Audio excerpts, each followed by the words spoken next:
Hello and welcome. This is Working Class to World Class, and in this episode, I'm catching up with a true legend. Oh my God, it is Jim Kerr, lead singer of Simple Minds. Now, Jim started out in the high-rise tenements in a working class area of Glasgow, but now he is one of the most iconic and famous artists worldwide. He has sold out so many tours, he's sold millions of albums, or records, depends what era you were in, I suppose. And he also owns a hotel in Italy. It's an absolute pleasure, as a privilege to have him on the show today. Breaking through the barriers of adversity, I'm Lynn Lester, and this is Working Class to World Class. I am absolutely delighted to welcome my guest for this episode. It is a man that's not only sold, check this, 60 million albums. He is a multi-award winner. But most importantly, and I think it's the most important thing, he is a fellow Glaswegian. It is the one, it is the only, it's Jim Kerr from Simple Minds. So thank you for joining me. Well, listen, I am indeed a fellow Glaswegian. I'm very proud of that. As for those 60 million records, I wish I'd had the check for the 60 million. I'm still waiting for that. Every time I see that or read that, it tends to go up about 10 million. But it sounds good. And but yeah, you're right. I'm born and bred Glasgow. People know me from being in Simple Minds, and we're very fortunate to have a career that's taken us all over the world. And I'm sure that's what you want to talk about in this interview. Well, it is. Yeah, you've hit the nail on the head. So just to keep this real, I'm actually recording this from my house in Clydebank, where I was brought up, and I'm sure it's a place that you know well. And we can talk about that in a second. But the one thing I really wanted to sort of point out to everyone listening is, Jim, I asked you, I think, it was 1 minute I asked you if you would like to be part of this, because it's all about helping to inspire people with your story. And literally within under 10 minutes, you came back and said, absolutely, I'm up for this. So can you just talk to me through why did you do it? Well, I had been doing this last week. We're about to go on tour, and they really ramped up a lot of the promo this week. Just about half an hour before I got the request for you, I'd said, I'm not doing any more, that's it. We've got to get on with it here. But you actually said the word there. There's certain words that always jump out at me, and they pertain a lot to our story, and certainly inspiration is one of the key words. That mixture of inspiration and aspiration. And I don't know what I've done really, but whatever I've done, I've certainly been inspired by a lot of people. And if in any way your story helps to inspire, then that's a good thing. So really, those were the switches, those were the clicks that made me go back to Elaine and say, after me saying to her, don't ask me anymore, I'm not doing it anymore. That's it. Wait. No, because not any prima donna thing, just we haven't got time. Yeah. And then so a couple of, there's just key words, I think, to all of us. There's key words that we respond to, sometimes negative, sometimes positive. But that word, inspiration, it still has a big draw for me, still has a big pull for me. So that's why, that's why I was keen to look over your pitch for the interview that we're about to do now. Amazing. Well, thank you. Well, I'm so glad you're here. And actually, it's really funny, when I told some people you were coming on, particularly the guys, the first thing that came out their mouth was, he's a big Celtic fan. Oh, that's a great. And they were obviously Celtic fans themselves. So there you go. I'm sure not all of them would have said that. No, exactly. I didn't tell the other remainder. Half of them, okay, you told the ones you knew it would be safe to tell. Yeah, absolutely. So so as you said, we're here to inspire people, and the whole ethos of this session really is about working class to world class. How did people come from humble beginnings to make a real success for themselves?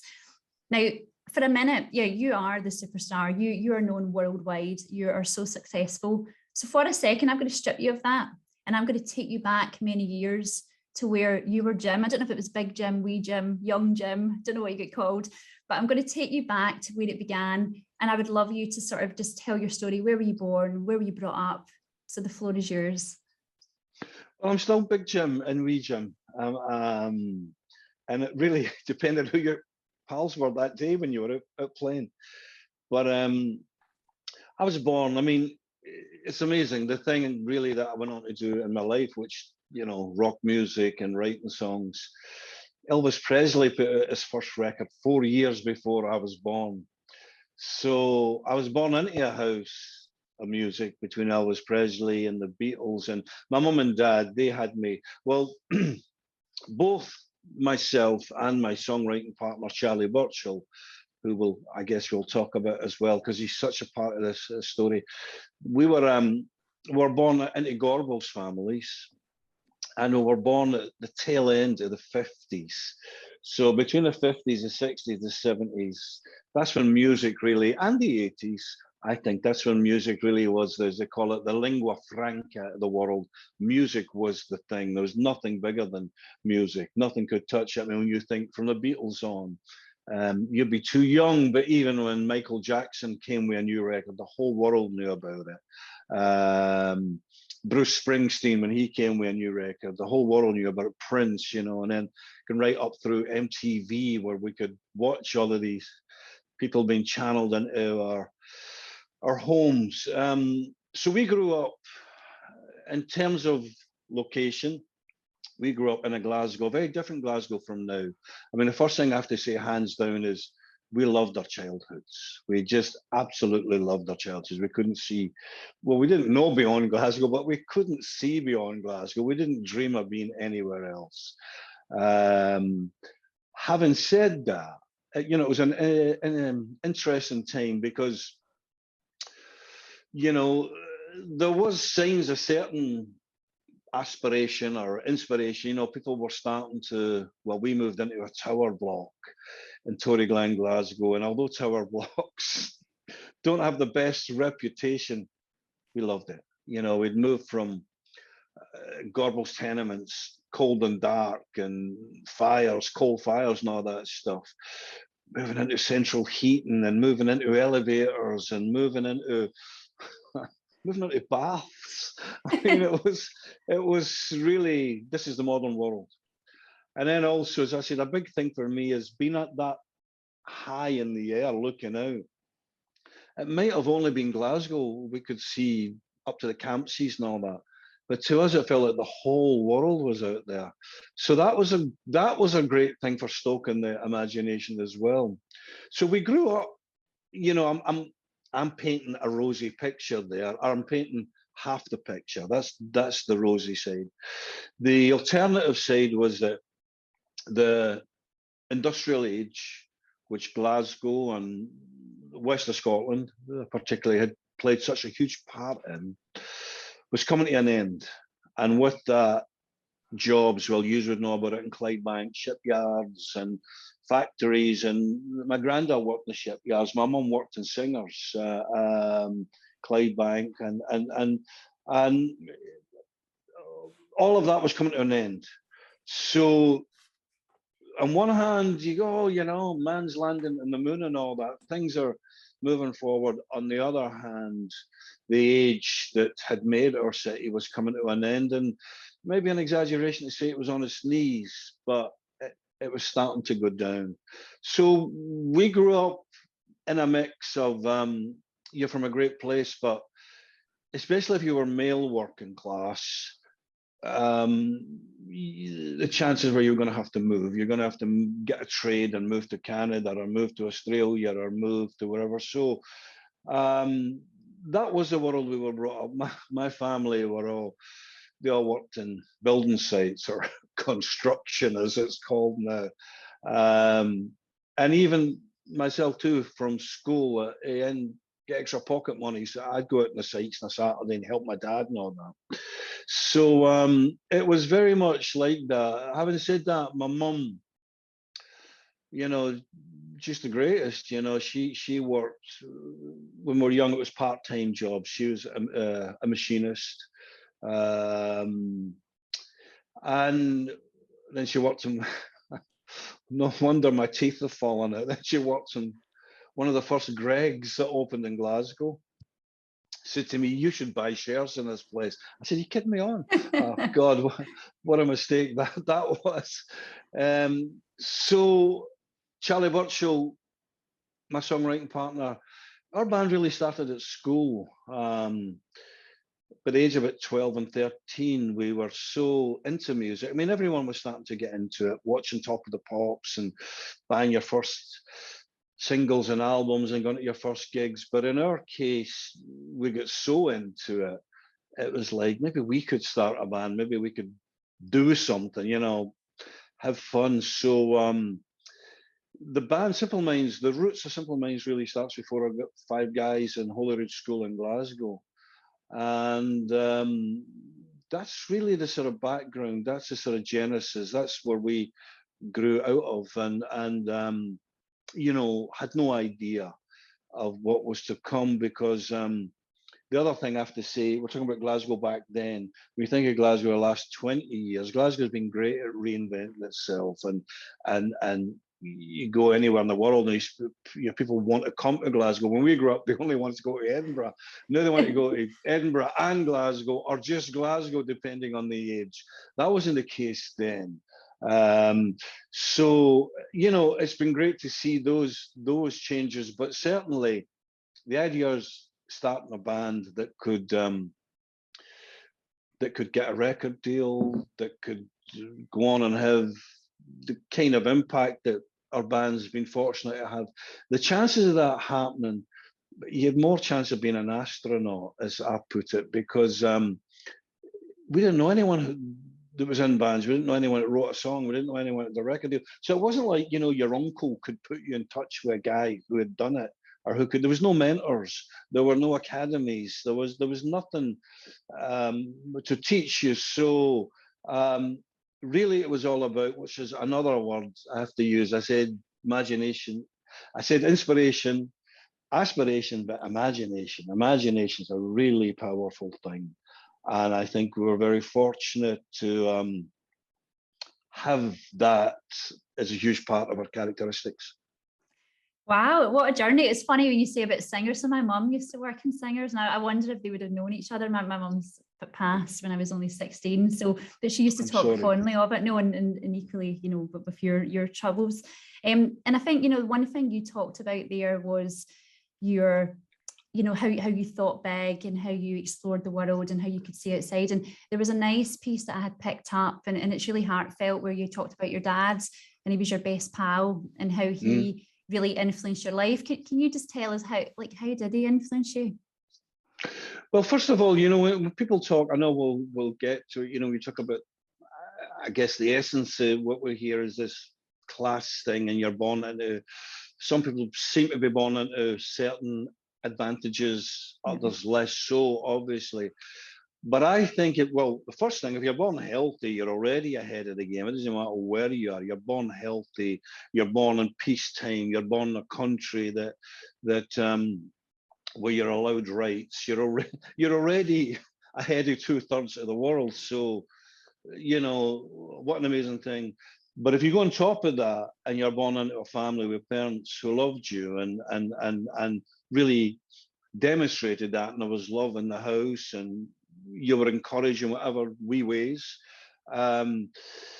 that's, again, you grow up, I thought, well, everybody has that, don't they? No, they don't. So I feel, in my case, so fortunate to have that. But when you say, how did they inspire me? I don't hesitate to say they inspired me because they were really, what I thought, good people. And they spoke sense, even good, and even telling you off, don't do that. Why? How would you like it? Okay. I mean, probably so. That's in the Bible, actually. Treat others the way, But, your mum and dad treating you like that, your mum and dad telling you that, you're nothing special, but no one's more special than you either. Things like that from an early age, it kind of puts a backbone in you. It puts a spine in you, and aware of it. I remember I remember it clear as anything. First day my dad took me to get a library ticket. And he told me, he said, "You're a lucky wee boy. Do you know what this is? Do you know what? Do you know how the amount of kids who would love this? You can go and you get any book in the world there." And he also told me the library we were in, of course, was financed by Carnegie, who was a Scotsman that had done so all of this stuff. I mean, as much as music, books have been a huge part of what we do in terms of inspiration, in terms of feeding the imagination. So all of that, travel as well. Mom and dad saved. I mean, they must have put in extra hours. I went on a school trip to Italy when I was 13, and they must have saved every penny to scrape together for me to be able to do that. And I now live in Italy. I speak Italian. It's become the last 25 years. I've got a business in Italy. If that hadn't happened, so that's really all the stuff. But they're just they were the greatest parents yet. They didn't seem any different from anybody else's parents in the street, if you know what I mean. I'm not trying to make them like saints. They were just brand new. You couldn't have asked for more. See, that's lovely, and it's nice. You were talking about the backbone. So I actually think that's inherent in a lot of working class people, because generally you don't have it, and then when you get it, you don't want to lose it. But also, I think you had mentioned as well in one of your other interviews that your mum, when you were up in the high rise, it was like, get yourself outside. And for us, we were never allowed in the house. Like if it was a sunny day and it was freezing, you were out because you had to get the fresh air in your chest. Yeah. And it was always a bit kind of, it was rough around the edges, but you were loved. And for us, kindness was putting food on the table. That was how they showed their love, and making sure you were safe and warm and everything else. Yeah. And you kind of talked about, your holiday, and we'll come on to Sicily because it's really interesting how it was your first sort of school trip, and then you're there with Charlie down the road. Yeah. But for you, when you were younger, like for me, I used to go on holidays like Butlins and Blackpool because my brother lives in Blackpool. We did as well. Of course, loved it. The whole street went. Well, it was a Glasgow fair, wasn't it? Like everybody, you would meet all your neighbours when you're along the promenade. Yeah, I mean, we would meet Charlie there because his family would this. So you go to school every day with them, you go your holidays, you meet them the first night at the shows. At the shows, and your Kiss Me Quick hats, and that was just the best. And the Rock as well. Absolutely loved the Rock. Yeah. And see, the thing is, you were talking, about how you sort of formed your band, but even before that, so I know when you were a younger boy, I believe you had a bit of a stammer and you had things like that going on. Did that ever hold you back, or did that ever dent your confidence? I mean, I think it's quite, we can actually hear it now. You can still hear it at times. The way I see it now, it is true. I mean, I wouldn't like to paint myself as a wallflower, or as I say, so getting bullied and all that. My dad got me a pair of boxing gloves when I was young as well. He said, "You might need these a wee bit." And so I wasn't Mike Tyson, but I could. So I didn't get bullied. At school, as I've said, you get freckles, you get the Mickey taken. If you had red hair, if you had glasses, you get the Mickey taken. Certainly, I got the Mickey taken, but I took the Mickey as well. It was more when you left your circle and then went into an environment with other kids, then they would notice, and then the whole thing would start up again, because your kids get fed up taking the Mickey, so it doesn't happen, and then you go, "Oh, here we go again." So in those situations, I just wouldn't speak, or I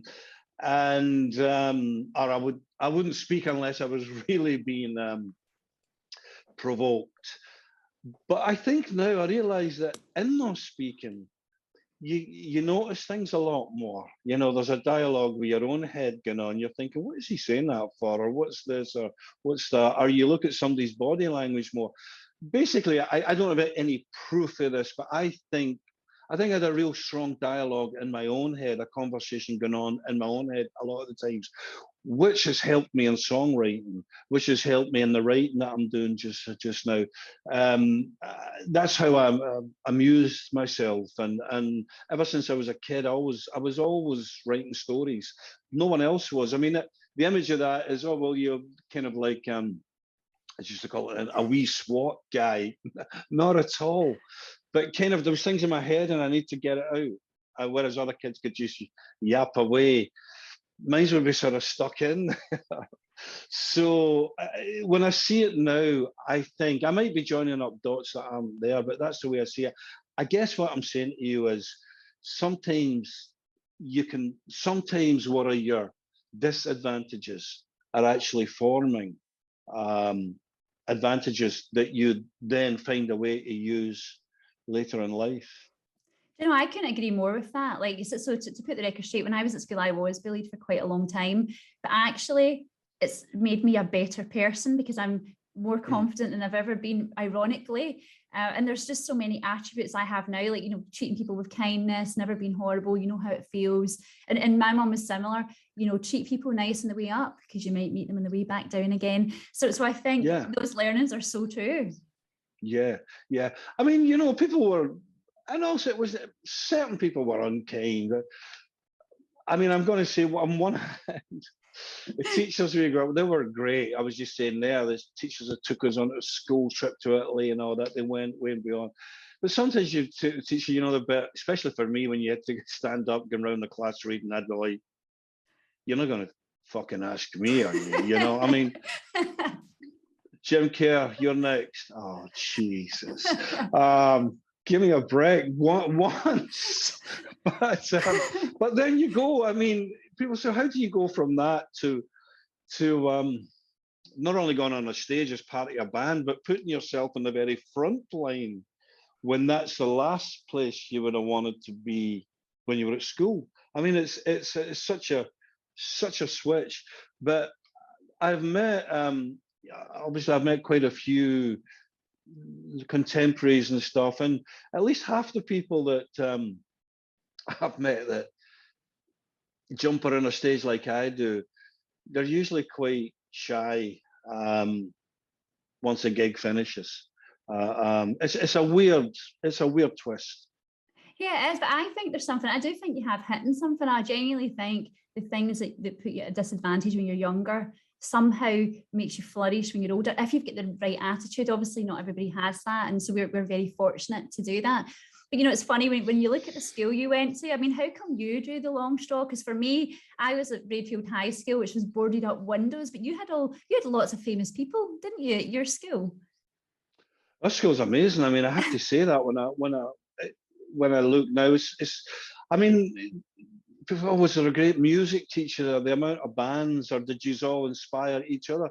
I mean, some of us knew each other, but at the time there was no stuff going on. But even when you look at the sort of alumni, there's famous politicians, and we've got a couple of European Cup winners as well in terms of football, and I think what it was, I believe, I don't know if it still is, for the longest time it was a huge catchment area. I mean, I don't know why, but there was kids for Gorbals, there was kids for Kings Park, there was kids for, you know, there was kids for everywhere. So perhaps, you know, the ratio as well, but there was definitely something about it. And I think I'm led to believe, even despite the fact that classes were jam-packed and full, you know, people did well. People went to university and stuff like that. But it was just, you know, it was just a normal secondary school. Yeah, no, definitely. I mean, it's just amazing. Like, I think Fran Healy went there, didn't he, Travis? And we could ring them. You know, I looked it up earlier, and there's just so many. I was like, oh my God, I thought maybe one or two, but tons. Yeah. Helena, you know, she's a great advocate lawyer, Helena Kennedy. She went there. Frankie Boyle went there. Who might need a lawyer. Some of Texas went there. It goes on and on. Lloyd Cole and the Commotions, Stevie Irvin, he was in my class. Alan Brazil, who does the football program down in London, Alan was in our class at school as well. So I don't know. There must have been something to put in a dinner school that It was something in the water. that we all imbibed. That's right. That's right. So it sounds to me as though, you've had quite a humble upbringing, right? So you were never given the silver spoon by the sounds of it. You led an ordinary life. Your parents did kind of what you class as ordinary work. And you led quite just a nice sort of, I guess, just ordinary life that we do here. So when did you start discovering little things? There must have been little nuggets of, God, I actually can sing. Or, when did you start realizing you had some talent? Still waiting. I didn't want to say. still waiting for that day. I think it's called "When Do You Realize That You're Just Not Getting Away with This?" Well, I tell you what, it was really strange with me because if I have a talent, I think my biggest talent and best talent is that I'm really great at spotting other people's talent. Let's call it latent talent that they don't think they have, especially when it comes to music. Because I'm not a musician, for me, it's I don't get bogged down with the technicalities. I just know when somebody does something that makes me feel. For me, it's all about the feel. And you could have 5 players playing something, it's the same tune as whatever, and then somebody plays something and there's a feel in it that either, makes you want to jump for joy, or it makes you sad, or people will feel. So I got really interested in the musicians, and obviously I started going to concerts, and it was a huge thing. How about this for a stroke of fortune as well? There's a guy in my class called Kenny Campbell, and this age I was only 14, and he would see me. I would walk around with all the albums under my sleeve, which was like a billboard. You're kind of saying, "This is me." And one day he said, "You're into all that music crap and all that, aren't you?" And I said, "Yeah." He said, "You go to concerts?" And I said, "Yeah." He goes, "I can get you into any concert you want, anytime." And I said, "What do you mean, Kenny?" And he said, "Well," and it so happens that his brother was the head of security or something, or the man, I can't remember what it was, or the manager, assistant manager, in what was then Glasgow's famous Apollo Theatre. I said, "Kidding me on." He said, "You want to go and see David Bowie next week?" And I was like, this is before I had the job in the butcher's shop after school. So I had no money, and I'm dying to see David Bowie. He said, "All right, we'll go and see David Bowie." So not only did we go, and we got to see David Bowie and all that stuff, and even at the end, we get taken away where Bowie and his band were leaving. They sort of, they brushed past us and all that. I mean, I was 13. It blew my mind. But then his brother took a shine to me. This is over the next couple of years, and said, "Listen, anytime we need a hand up at the Apollo, if we need, because sometimes we need a few extra guys to be a runner or whatever, I'll give you a shout." And so I got to, thanks to him, sometimes after school, or sometimes at dog school, and I'd go up to the Apollo and help the bands put up their gear, just not the technical stuff, just really humping gear around. And although God knows how, I was like a toothpick. But anyway, they'd send me to the shop to buy the beer for the dressing room or buy this. The point is, at the sound check, I really got to watch all this stuff that, I didn't know I was taking it in the way I was, but I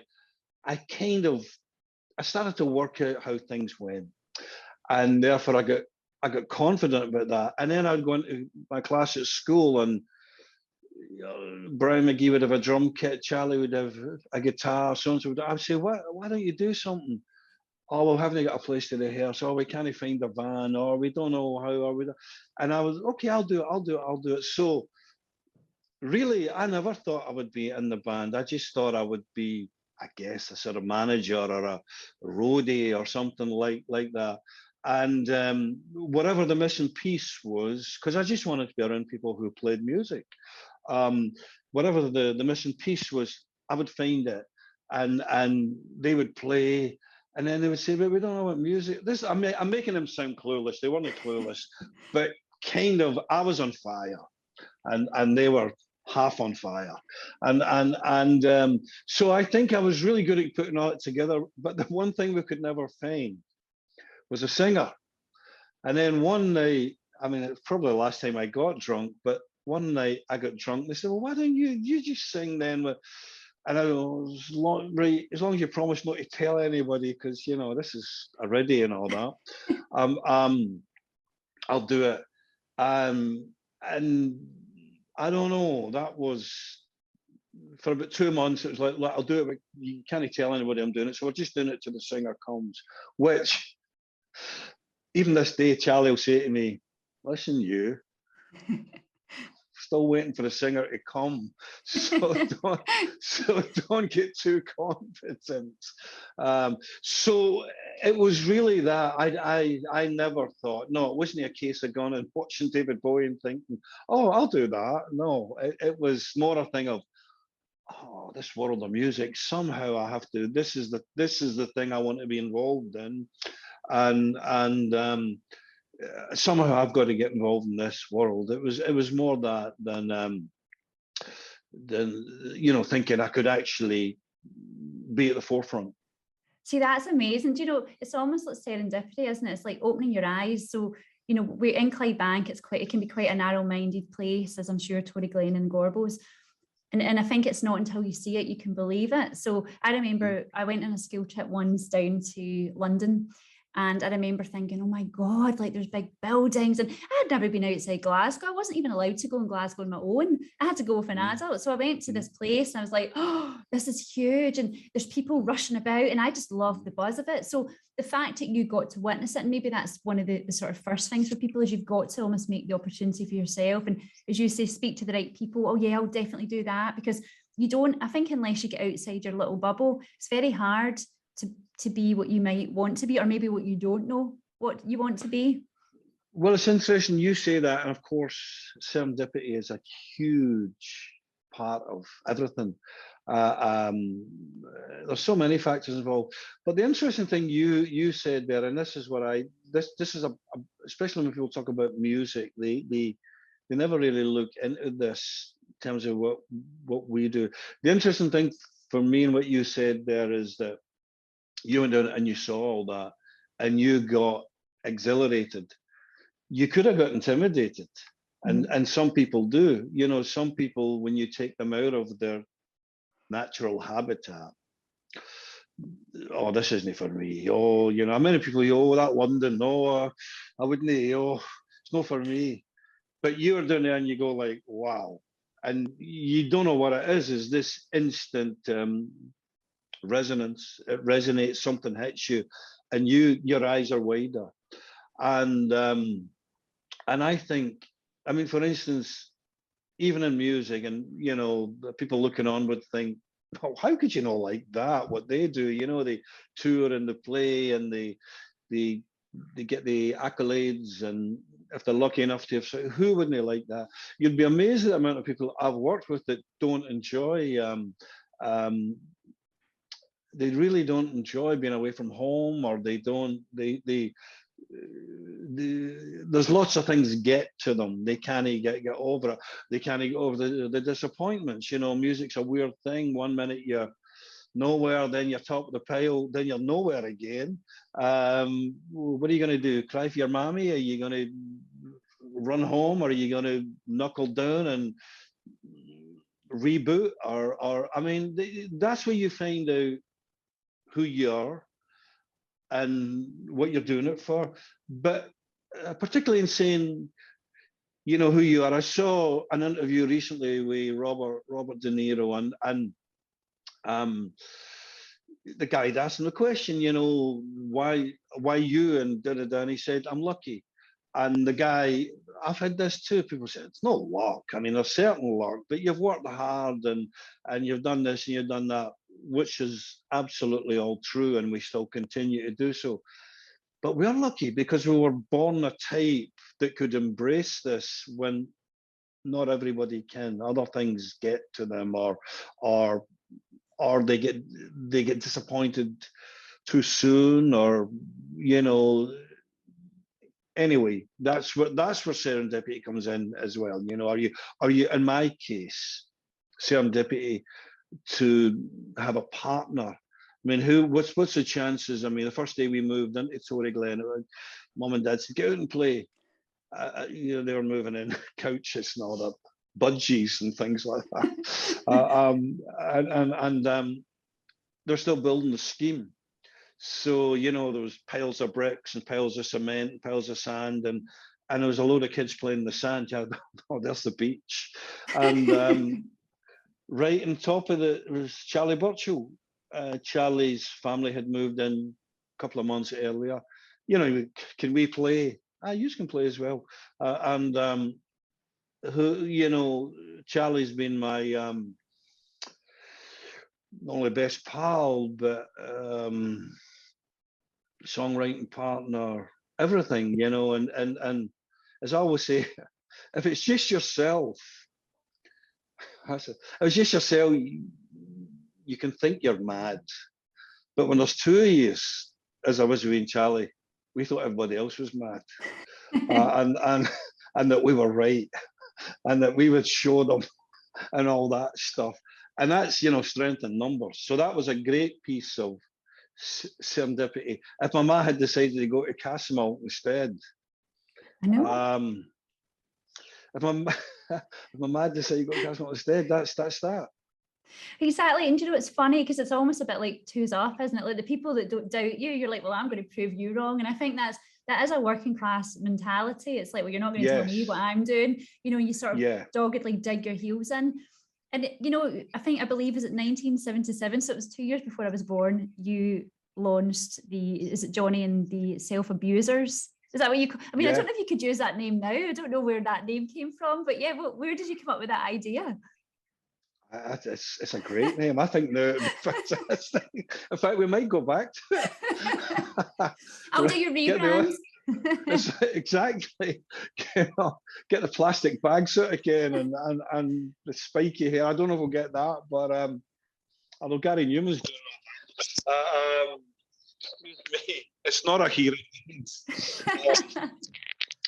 But no, well, you see, this is where we really look to. This is where we really, really look to, and it's to try and explain it to people that were younger than me. Before, let's call it the punk explosion or the punk movement, before that came along, the chances of being able to do stuff coming from the provinces, Glasgow, Dublin, Manchester, Birmingham, everything was London centric. Whether you wanted to start a fashion business, whether you wanted to make little movies, whether you wanted to get a record deal, everything was London centric. And the thing about punk, outside the actual sound of punk music, it was as much the mentality behind punk. Out of nowhere came this thing where working class kids got it into their heads that I could give that a go as well. Because I don't know, the odds were so stacked against you up until then. I mean, one of the things in the music was that things got cheaper, so you could print your own little records, and maybe you would send it to John Peel in London, and if he played it, it was amazing how things worked. If he played it, then somebody in Cardiff asked you to come and play, and then somebody in Cardiff's got a cousin in New York that works in a nightclub, and they'll have you over for it. I mean, just the dots joined. For some reason, that was never possible before punk. So much so in terms of music, any great Glasgow artists, Scottish artists, had to move to London. And invariably, you know, it's expensive and people are living in squats and all that. And before they know it, they're back home with their tail between their legs. But punk just gave everybody, I mean, how can I say? It gave everybody the idea that anybody could give it a go. Didn't mean to say that everybody could be great at it, but even that's subjective. But it gave you the idea you could give it a go. And we were right there at that time when the whole punk thing came along. So we formed this band. I mean, we were very much, very much Me Too. We were a 10th rate punk band. But had it not came along, there's a chance it would still be sitting there saying, one day we're going to get a band together. It came along in such a rush that before we knew it, we were in there, we played, we had a van, people were asking us to play in Aberdeen, people were asking us to play in Edinburgh. Even though we're pretty crap, there was something about our attitude where we always won the audience over, the audience went nuts. And that was the kind of energy, oxygen. Charlie and I thought, imagine you could really do this for real, imagine really, this is, because we were a bit of a satire, as the name would sort of suggest. So within 6 months, we had canned that and thought, let's get real and really see if we can put together something that's got a chance of, the sort of three things we wanted was, it was a lot more innocent and naive then. No one knew about money, no one knew about sales figures, no, all that stuff.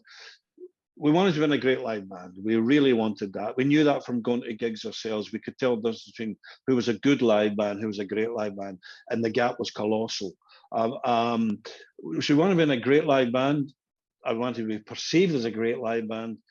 We wanted to take it around the world, because we just had that in us as well. But this time we were hitchhiking around Europe, and we were aware of different places and different cultures, and we just wanted to touch it. It wasn't a case of wanting to go and dominate.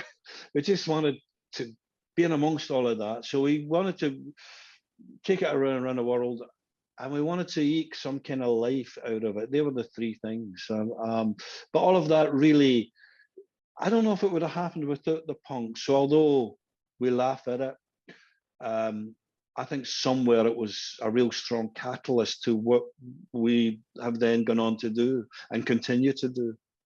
Yeah, I think even the name as well, because it's so different. So immediately that's a standout. It's like, what? Who are these dudes? And I think immediately you get the kind of like a bit of attention. So you've kind of come from your childhood all the way through, right? And now you're starting to perform. You're starting to sort of play and dabble in this. When did someone see something in you that thought, okay, they have it. We're going to have to work to help them become big. Like how did that happen?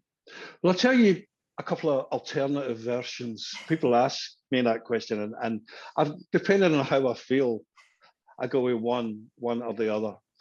And it goes back to the first gig. It goes back to the first Simple Minds gig, where it was January 17th, 1978. And it was a discotheque, as they called them then, a Monday night, a Monday night in January in a disco, and we were third or fourth on the bill. It was our first gig, and usually when people talk about their first gig, they say, well, there was two men and a dog there, it was terrible, and dear God. But so we walked on the sound of our own feet, and depending on the mood I'm in, I'll say, well, we had pretty good reaction, and then it was bit by bit. And then a day like today, I feel it's saying, no, as soon as Charlie hit the guitar, I thought, this has gone a distance. This has gone the whole way, because it just sounded fantastic. He just sounded amazing. And I saw it in the audience. I mean, there might only have been about 100 people there, but there was a visceral, because I'd gone to all the gigs. I knew all the other bands. I knew how audiences reacted. And by the time we come off half an hour later, people were going mental. Even though they had never seen us or heard us or knew not, they were going mental. We had done something. The music had done something. And, I think, well, if we can bottle this, we've got a chance. So the interesting thing is, I wish, people say to me, if you either I wish everybody in the world could feel, even for a day, even once, how we get to feel every night when you play something and you hear the sound of applause. I don't think people realise the transformative power that has.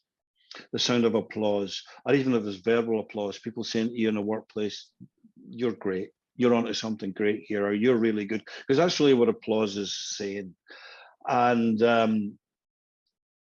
I say that at the band as well, especially the younger ones who working with us. I mean, I'm just imagine what it'd be like if everybody went into work before they took their jackets. Before we even take our jackets off on stage, people are going mental. We haven't even played a note. People are going mental. Believe me, even now, after having done 3,000 gigs, you physically change when you hear that. You're like, wow, that encouragement coming to you. It means that every gig you want to give 100%. In fact, when you're on stage that night, no matter where you are, it's the only gig in the world. Doesn't matter if you played last night or tomorrow night. This is it, 100% commitment, and that's what encouragement does. And we got encouraged that first night. They say we had been ignored or bottled off, which did happen a couple of times, but there was something in that encouragement, and I just thought the band has a vibe, and if we build everything around that vibe, we might have a chance. Do you know, it's funny you should say that. So it's why I'm totally with you on this. So when I was a young kid, but during my bullying stages, I started karate. So my brother, who's now passed as well, but he got me into karate. And I got to my third dan. And I always remember the minute I put that gi on and I tied that belt, a veil came over me, and I was suddenly, there you go. I went into a different place. And then equally, through my job, so I do a global role, and I'm very lucky to go around the world, and I MC a lot of shows. And it's certainly not the audience you have, but say there's 1,000 people in the crowd, but you do have this thing. So I'm this bullied kid up there emceeing. These people are clapping, they're listening to you. You've got the audience in control, and it's a very different dynamic. But I totally get exactly what you're saying. And I wonder, you came from, I guess, nothing to this like amazing. I mean, it's Nirvana and steroids. But how do you feel? Because I can imagine, for me, you work hard to get it, and you never want to lose it because you're always grateful for what you've got. So I mean, how do you were saying there, you work your butt off every time you do something because people deserve that. Yeah, how do your principles sort of come into this? Well, it's funny you say that, and of course I realise what you're saying in terms of material wealth and all of that stuff, or having the breaks, or having music teachers, or we came from nothing because we never had any of that. But don't you think for a second, before we go on Glasgow, before we go on to a gig, we don't think about where we're from. And in our mind at that moment, we're for the best place in the world. And we're going to show that we're for the best place in the world. Because we carry Glasgow always when we're on stage. We're made in Glasgow. And when you think like that, as daft as it sounds, if you think like that even for a minute, there's no way you're going to let the night down. Because there's so much at stake. You've got your own personal pride. Somewhere you're representing the people that brought you up. I think you are. And so there's just no chance that you're gonna. There's just no chance you're gonna lose. There's too much at stake. There's too much at stake. It's a bit like when it's interesting you hearing you talk about karate. Amazing. That was a great image. I mean, I'm a boxing fan. Sometimes I ask myself why, but I just am. And as soon as I do, you get these up and coming fighters and have this and that, and then they get pitched with some Mexican street kid. No chance, because these people are coming from somewhere deep, and I think that's what I'm trying to say to you. Then we did come from nothing, but we didn't really come from nothing. We came from somewhere really, really deep, and we've got these huge screens and this tour, and I think one of the first images up is Simple Minds Glasgow. It says it in the script, Simple Minds Glasgow, made in Glasgow, and so yeah, there's a lot at stake. Yeah, there is. And I think you're right. I mean, when I say you come from nothing, I'm talking about the materialistic stuff, but you're right. I mean, for me, it's a badge of honor to come from Scotland. I love, you know, I'm on a stage in New York and I'm like, I'm from Glasgow and I actually love to say, because it sort of just makes me tick, that I am from Clydebank, which is classed as one of the most deprived areas of Glasgow, and I still live here. And I could have left, but my family are here and I love them. And why would I ever leave, you know? And I guess, you know, what I would love you to sort of share with people is, so say there's someone out there just now who's a wee bit lost. They're a bit in a bit of a rut, but they want to maybe become something more. And actually, and can I just say, any grade of job fulfills a service. So there's no wrong or right in this. Sure. But what would you give to people? What advice would you give to people to just keep going? Like, what principles do you live by? Well, I mean, the first thing you said is it's also a great thing to be of service. I see Simple Minds as being of service when we, you know, and it's a great thing to feel you are. What do? We go on stage and we bring these vibes and we bring lights and we bring sound. And, you know, sometimes you're in the bus and you're maybe, it could be anywhere in the world. You could be driving into, how can I say this without offending anywhere? Because we know what Glasgow's like, but you're driving into Cleveland and it's a Thursday night rush hour and grey and rainy and the steel mills are shut down and all that. And you're driving in there and you think, are we have to bring some sound and light and colours and positive energy to this place tonight. It isn't just here's a few tunes. So, and when you do it, you see the audience coming in and they come in and a bit, you know, and then as a look at it's time to go on, and you can just see the body language is changing and people are feeling a bit more energized. By the end of the night, they're ecstatic. And I think in our case, you know, to be able to make people escape whatever problems they had during the day or whatever for 2 hours, that's what entertainment does. But what would I say to people in terms of, how do you mean, in terms of their goal or? Yeah, just in terms of how to get on in life, never stop, keep going. Like, you know, what did you do? You know, you never gave up, did you? You kept striving for that prize once you realised you kind of had something special going. But, you know, I guess there's a lot of people that don't even get to that stage. They're just kind of doing a job and think, God, I want to do more in my life. How do I keep, you know, is it maybe putting them in front of the right people? Is it exploring the world? Again, you know, going back to that thing, I've been lucky or whatever, and it's people who find, so many people go through life and they just don't find the thing that excites them or the thing that inspires them or the thing, you know, maybe it's 2 or 3 different things. They just don't find it. But for people who do,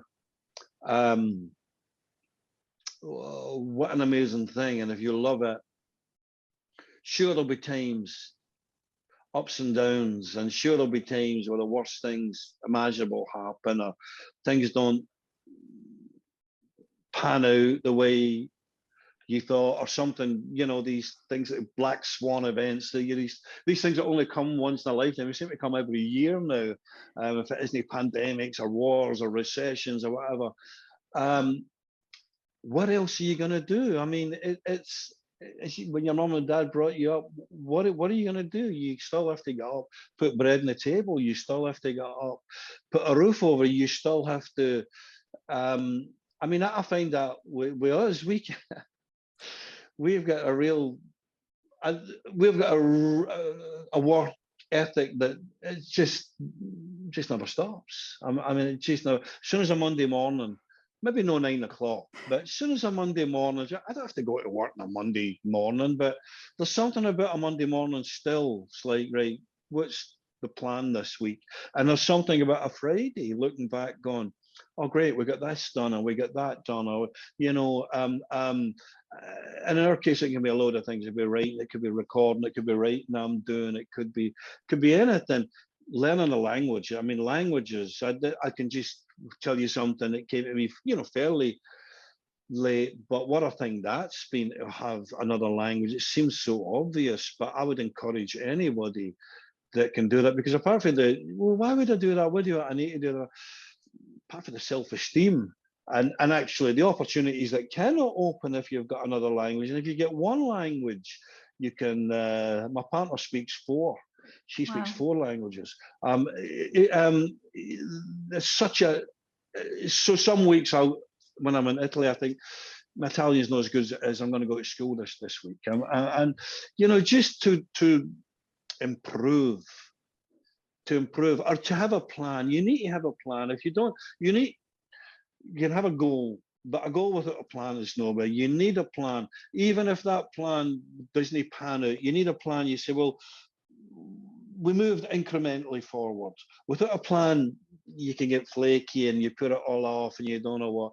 You have to make a plan, commit to it as much as possible. If you have to change, if you have to pivot or something, fine, do it. But I'm amazed the amount of people who we're in our 48th year of making music. We've just come up with another 5-year plan. 10 years is kind of stretch. You know, don't want to get too cocky, but you know, 5 years can go like that. And another thing anyway, usually we if it's a tour, well, there's a year gone anyway, and if you do something else like there's so. But you need a plan, and none of this is, you know, none of this is original information, but I don't think you can really get on without these fundamentals. Yeah, I think you're right. Do you know, I need to have a chat to my brothers and sisters. Apparently, when they were kids, my brother, I'm the youngest of 7. Before I was born, my brothers and sisters used to be in a kid-on band, and my brother was the conductor, and they used to always get the pots and and I'm thinking, what have you done, guys? Where was your plan? So I need to go and have a word with them now. So before we wrap up, I need to ask this question or I'll get into trouble. So my son is 19 and he's coming up for 20 in May. And I said to him, Lewis, I'm meeting Jim Kerr. And his first thing was, who's that, Mum? Because he's like too young, so he's not your target market. Sure. But I told him how amazing you are.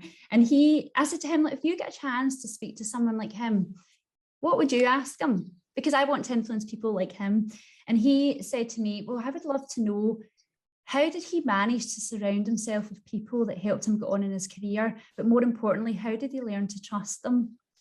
And I thought it was quite a smart question, so I'll put that to you. Great.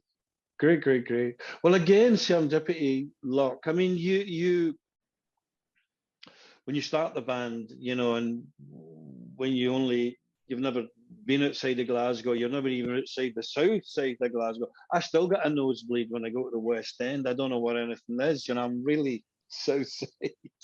I get it all confused. But so, you know, you're from a really small area and pretty much you're going to work with your schoolmates, or you're going to work with, I don't know, maybe your girlfriend has a pal at work that knows a guy that's got a bass or something. It's all right, he's a bass player then. So you kind of you work to begin with. You work with what you have, and then as doors start to open, you maybe identify that's the kind of person we need, or this is the kind of person we need. And again, it's you should develop a sense of for what people say, how they are, how they react. Oh, that's the kind of person I want to hang out with, or that guy or this woman can you know bring in something that we need right now. It's a learning process, but it's been amazing for us because I think particularly in our game, can run a world as we did, especially in those formative years where, you know, kind of living hand to mouth, and it was back of a van or a minibus or whatever. We you know, we wanted to get out. We wanted to get out and meet people and see things. Now, we only really had one night in a town. So you had to develop a real sharp instinct of who was cool and who wasn't cool.